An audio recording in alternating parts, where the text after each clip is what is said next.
నమస్కారం కిరణ్ టీవీ భక్తి ప్రేక్షకులకి స్వాగతం. నేను మీ గాయత్రి. ప్రస్తుతం మనతో పాటు ఉన్నారు గీతా కుమార్ శ్రీ విద్యా ఉపాసకులు. అమ్మతో మాట్లాడదాం. నమస్తే అమ్మా. శ్రీ గురుభ్యో నమః. శ్రీమాత్రే నమః. నమస్తే అమ్మా. అమ్మ, కొంతమంది ఎంత కష్టపడినా కూడా డబ్బు నిలవదు, అస్సలు నిలవదు. వచ్చిన డబ్బు అంతా కూడా ఖర్చు అయిపోతూనే ఉంటుంది. ఎన్ని పూజలు చేసినా కూడా ఖర్చు అయిపోతూనే ఉంటుంది, డబ్బు నిలవదు. సో లక్ష్మీదేవి మన ఇంట్లో నిలవకపోవడానికి అసలైన కారణాలు ఏంటి అంటారు? చేయకూడని తప్పులు ఏంటి అంటారు ఇంట్లో? ఒకసారి తెలియజేయండి. అసలైన కారణాలు అంటే మన బుద్ధి బాగుంటే అన్నీ బాగుంటాయి, అన్నీ బుద్ధి సవ్యంగా అంటే? ఉంటాయి.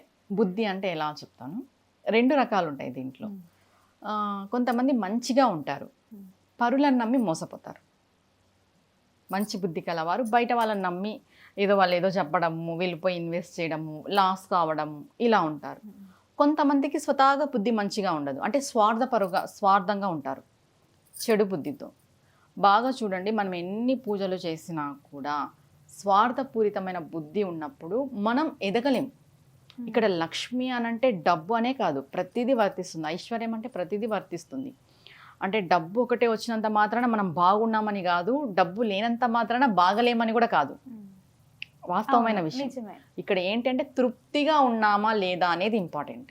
కొంతమందికి ఎంతైనా డబ్బుని తృప్తి ఉండదు, మనశ్శాంతి ఉండదు, ఏదో మానసిక వేదనలు, ఆందోళనలు, అనారోగ్యం, ఇలా చాలా సఫర్ అవుతుంటారు. కొంతమంది నార్మల్గా ఉండని, అంటే చెప్పాలంటే పూటకి తెచ్చుకొని తినని వాళ్ళు చాలా ప్రశాంతంగా ఉంటారు. అవును, ప్రశాంతంగా ఉంటారు. చూస్తుంటాం మనం, 2 కేటగిరీస్ని మనం చూస్తూనే ఉంటాం. ఇక్కడ తృప్తి అనేది అవసరం. సరే, బుద్ధి బాగుంది, మంచి వాళ్ళు, తృప్తి కూడా ఉన్నవాళ్ళు, అయినా మనకి జరగట్లేదు, నిలవట్లేదు అంటే ముందుగా ఇంట్లో మనం ఎలా ఉంది, మన పరిసరాలు అనేది చాలా ఇంపార్టెంట్ మా. ఇంట్లోకి లక్ష్మి రావాలి అంటే మన పరిసరాలు ఎలా ఉన్నాయి అనేది ఖచ్చితంగా చూసుకోవాలి. ఇల్లు చాలా పవిత్రంగా, అంటే ఒక దేవాలయం ఎలా ఉంటుందో అలా ఉండాలి ఇల్లు అయితే. ఫస్ట్ శుచి, శుభ్రత. ఈ హెవీగా ఇంటి నిండా పాత సామాన్లన్నీ పెట్టేసుకోవడము ఫస్ట్. అంటే కొంతమంది అన్ని పెట్టేసుకొని ఇలా పెట్టుకుంటుంటారు, అది చాలా చాలా తప్పు. మనం వాడలేదు, వేరే వాళ్ళకి ఇచ్చేసేయాలి. వాడే వాళ్ళకి ప్రతి 6 నెలలకు ఒకసారి ఇంటిని ఫిల్టర్ చేస్తూనే ఉండాలి. ఎందుకంటే ఈ పాత సామాన్లలోనే సగం నెగిటివ్ ఉంటుంది. అంటే పూర్వం మా పాత వాళ్ళవి, మా అత్తయ్య వాళ్ళవి, మా నాన్న వాళ్ళవి, మా తాత వాళ్ళవి అని ఒకటి గుర్తుగా పెట్టుకో, అన్ని గుర్తుగా పెట్టుకొని అంటే యూజ్ అయ్యే వాళ్ళకన్నా యూజ్ అవుతాయి కదా. మనం యూజ్ చెయ్యము, చేసే వాళ్ళకి ఇస్తే అవి పనికి వస్తాయి కదా. మనం వాళ్ళకి హెల్ప్ చేసిన వాళ్ళు అవుతాం, పుణ్యము వస్తుంది, పురుషార్థము వస్తుంది, 2 విధాలుగా. ఫస్ట్ ఇది హౌస్ క్లీనింగ్. తర్వాత ఇంట్లో ఉన్న వ్యక్తుల యొక్క మనస్తత్వం ఎలా ఉండాలి అంటే, ఎప్పుడు ఏదో ఒకదానికి గొడవలు పడుకుంటూ, ఏదో ఒకదానికి అరుచుకుంటూ, నిందలు చేసుకుంటూ ఇలా ఉంటారు. భార్యాభర్త కానీ, అత్త కోడలు కానీ, తల్లి కొడుకులు, తల్లి బిడ్డలు, ఇలా నిందలు చేసుకుంటూ ఉంటారు. ఇలా ఉంటే లక్ష్మీదేవి అస్సలు నిలవదు. ఎంతైనా సంపాదించు, నీ ఇంట్లో లక్ష్మి ఉండదు. ఇది వాస్తవంగా చెప్తున్నాను నేను ఈ విషయం అయితే. మనం ఎంత ప్రశాంతంగా ఉంటామో, ఇంట్లో గొడవలు లేకోకున్నట్టు, ఒకరినొకరు నింద చేసుకోకున్నట్టు, ఒకరినొకరు అనుకోకున్నట్టు ఉంటామో, అప్పుడు దైవశక్తి అనేది పెరుగుతుంది. ఇక్కడ ఏమైపోతుంది అంటే, ఎగ్జాంపుల్ చెప్పాలంటే, ఒక మంత్రము, ఒక స్తోత్రము చదివినప్పుడు నీకు పాజిటివ్ ఎనర్జీ ఎలా అయితే వస్తుందో, నువ్వు ఒకరితో నింద చేసినప్పుడు, ఒకరితో గొడవ పడినప్పుడు, ఒకరితో నువ్వు బ్యాడ్ వర్డ్స్ మాట్లాడినప్పుడు నెగిటివ్ ఎనర్జీ ఎందుకు రాదు? ఖచ్చితంగా. నువ్వు ఇంట్లో కూర్చొని పూజ చేసి ఒక స్తోత్ర పారాయణం చేస్తే నీకు పాజిటివ్ ఎనర్జీ వస్తుంది. అదే ఇంట్లో ఉండి నువ్వు ఒకరితో కీచులు ఆడుకుంటూ, గొడవ పడుకుంటూ, అస్తమానం తిట్టుకుంటూ, నింద చేసుకుంటూ ఉంటే నెగిటివ్ ఎనర్జీ ఎందుకు ఉండదు? పాజిటివ్ ఎనర్జీ ఎలా ఉంటుందో నెగిటివ్ ఎనర్జీ కూడా అలానే ఉంటుంది. ఆ ఇల్లు మొత్తం నెగిటివ్ ఎనర్జీ. ప్రతి చెప్పాలి అంటే మన శాస్త్రంలో మనం మాట్లాడే ప్రతి మాట కూడా మన ఇంట్లో ఉన్న వస్తువుల్లోకి చేరుతుంది. నెగిటివ్, మనం నెగిటివ్ మాట్లాడితే అది మరి రిఫ్లెక్ట్ ఏమవుతుంది, నెగిటివ్ వస్తుంది కదా. అందుకే ఇంట్లో అశాంతి. ఎప్పుడు ఇవి తగ్గించుకోవాలి. ఫస్ట్ ముందుగా అయితే ఇవే తగ్గించుకోవాలి. శుచి, శుభ్రత, ఇంట్లో అస్తమానం గొడవ పడ్డాము, నింద చేసుకోవడం, ఇవి తగ్గించుకుంటే ఆల్మోస్ట్ సగం లక్ష్మీదేవి రావడానికి మనం దారులు తెరిచినట్టు. తర్వాత నిత్య దీపారాధన చేసుకోవడం, ఇంట్లో ఆడవాళ్ళు బాగా లక్షణంగా ఉండడం, లక్ష్మీ కళతో ఉండడం. ఇప్పుడు లక్ష్మీదేవి అనంటేనే శుక్రుడు, భోగస్థానం.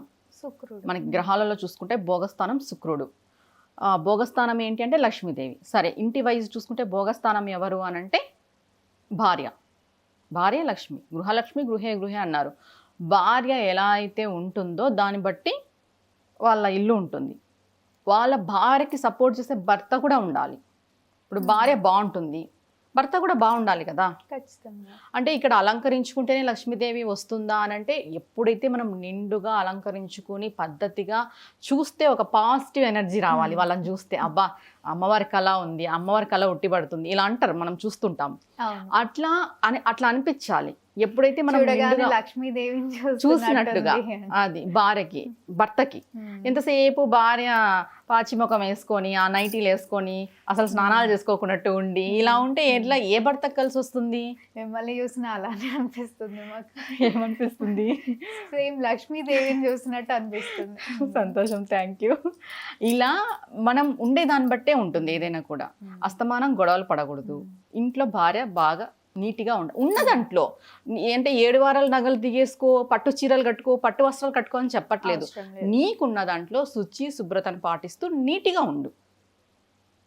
దీనికి ఇంకొకటి, లక్ష్మీదేవి మనకి బాగా నిలబడాలి అని అంటే భార్య భర్తకి సఖ్యత ఉండాలి, వాళ్ళ అనుబంధం బాగుండాలి. ఎందుకంటే శుక్రుడు లక్ష్మీ స్థానం, శుక్రుడు భోగస్థానం, భార్య స్థానం.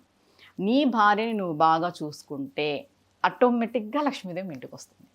ఏ ఇంట్లో అయినా కానీ సరే, ఇంట్లో ఆడపిల్లల్ని బాగా చూసుకుంటే ఆటోమేటిక్గా వస్తుంది. ఇంకా నెక్స్ట్ ఒక్క విషయం చెప్పాలి ఏంటంటే, ఎక్కువ అరుస్తుంటారు అమ్మాయిలు. ఆడవాళ్ళ ఇంట్లో అరచకూడదు, ముఖ్యంగా అమ్మాయిలు అస్సలు అరవకూడదు. ఈ నడిచేటప్పుడు కూడా సౌండ్ చేస్తూ దడ దడ అట్లా నడుస్తారు కదా ఆడపిల్లలు, అస్సలు నడవకూడదు అలా. ఓకే. అంటే మామూలుగా మనకి ఏం చెప్తారు అంటే, అమ్మవారిని ఎట్లా పోలుస్తారు అంటే మందగమన అంటారనమాట. అంటే ఏనుగు చిన్నగా ఎలా నడుస్తుందో అలా నడుస్తుంది, హంస ఎలా నడుస్తుందో అమ్మవారు అలా నడుస్తుంది, హంస నడకతో పోలుస్తారు. మామూలుగా అమ్మాయిల్ని కవిత్వంలో వర్ణించాలన్నా కూడా హంస నడకనే అంటారు, చిన్నగా నడుస్తారు అనేసి, సౌండ్ లేకోకున్నట్టు అలా నడవాలి. అంటే ఎప్పుడు క్యాట్ వాకే చేయాలా ఇంట్లో అని దాని అంటే ఇట్లా అడుగుతారమ్మా, ఎప్పుడు క్యాట్ వాకే చేయాలంటే క్యాట్ వాక్ చేయాలని కాదు, సౌండ్ లేకోకున్నట్టు. ఈ పాదాలు భూమికి రాయడము, దడ దడ దడ సౌండ్ చేస్తూ నడవడము. కొంతమంది నిల్చునేది కూడా పద్ధతి మొగలలాగా నిల్చుంటారు ఆడపిల్లలు, అలా అంతా అట్లా ఉండకూడదు. మనం ఎంత సౌమ్యంగా, ఎంత సాఫ్ట్గా, ఎంత ఇదిగా ఉంటామో అప్పుడు లక్ష్మి మనల్ని ఆకర్షిస్తుంది. ఏదైనా కూడా ఇది ఆకర్షణతో కూడుకొని ఉంటుంది. ఈ చిన్న చిన్నవే విషయాలు, కానీ మాకు ఇంట్లో లక్ష్మి నిలవట్లేదు, మేము ఇబ్బంది పడుతున్నాము, మాకు ఆర్థికంగా కలిసి రావట్లేదు, ఇలాంటివన్నీ మనం మాట్లాడతాం కదా, దీనివల్లనే సగం. ఇవి మారుతూ వస్తే మనం డిసిప్లైన్గా ఉంటే, సూర్యోదయానికి మునిపే లేసి శుచి శుభ్రత పాటించి ఇంట్లో దీపం పెట్టుకొని ఏదో ఒక స్తోత్రమో పారాయణ ఏదో ఒకటి, అంటే నిత్యము పూజలో కూర్చొని నేను చెప్పను, మనం ఎలా ఉండాలి. అవును, ఫస్ట్ పూజ సపరేట్, అది దానికి ముందు మనం ఉండే పద్ధతి ఉంటుంది, ఇవన్నీ పాటించాలి. సాధారణంగా మగవారు మాత్రమే దీపారాధన చేయాలి అని అంటారు కదా, మగవారు చేస్తేనే లక్ష్మీదేవి నిలుస్తుందా? మగవారు చెయ్యాలని ఎందుకు అన్నారు అని అంటే, ఇంతకుముందు అన్ని పెద్ద కుటుంబాలు కాబట్టి ఆడవాళ్ళకి ఇంట్లో పనే సరిపోయేది. వాళ్ళు ఇంట్లో పని చేసుకుంటూ ఉండడం, వీళ్ళు దీపాలు పెట్టి బయటికి వెళ్ళిపోవడం ఇలా ఉంది. కానీ ఇప్పుడు అలా లేదు. ఇప్పుడు మగవాళ్ళు చేస్తున్నారు, ఆడవాళ్ళు చేస్తున్నారు. మెయిన్గా మగవాళ్ళు కూడా పూజ చేసేటప్పుడు పంచ అంచు ఉన్నది కట్టుకొని పూజ చేయాలి. ఈ ప్యాంట్స్ షార్ట్స్ వేసుకోవడం ఇలాంటివన్నీ చేయకూడదు. ఇప్పుడు ఆడవాళ్ళు నీట్గా ఉండాలని చెప్పినప్పుడు మనం మగవాళ్ళ గురించి కూడా చెప్పాలి. ఆడవాళ్ళు నిండుగా చీర కట్టుకొని ఉన్నప్పుడు వీళ్ళు ఏదో షార్ట్ వేసుకొని ఏదో టీషర్ట్ వేసుకొని అలా ఉంటే బాగోదు కదా. వీళ్ళు కూడా పద్ధతిగా ధోతి పంచ అన్నీ వేసుకొని పూజ వరకు, తర్వాత బయటకు వెళ్తారు, అది వేరే విషయం.